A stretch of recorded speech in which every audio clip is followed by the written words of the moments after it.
Penso. Oi, galera, a gente veio cantar aqui com a minha tia. Oi. Vamos lá. Não é sobre ter todas as pessoas no mundo pra si. Nem canta também, né? É sobre saber em um lugar ela por ti. É sobre cantar e poder escutar mais do que a própria voz. É sobre dançar na chuva de vida que cai sobre nós.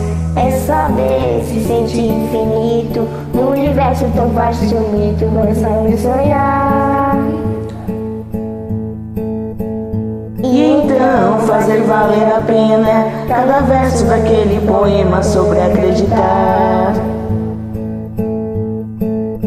Não é sobre chegar no topo do mundo ou sobreviver. É sobre escalar e sentir que o caminho de fortalecer. É sobre ser vivo e também ter morado entre outros corações.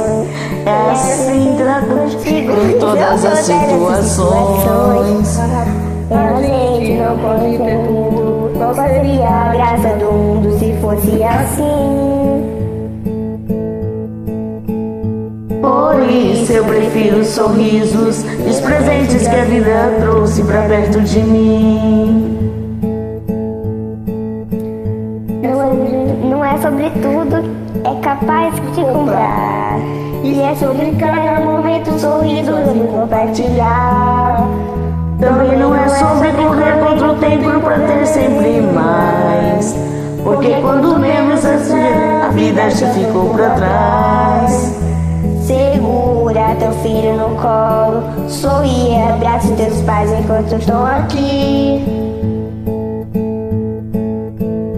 Que a vida é trem-bala, parceiro, e a gente é só passageiro prestes a partir.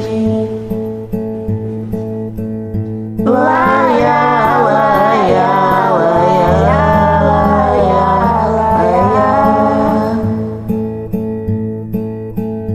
Laia, laia, laia, laia, laia. Segura teu filho no colo, sorri e abraça teus pais enquanto estão aqui. Que a vida é trem-bala, parceiro, e a gente é só passageiro presente a partir. Palmas.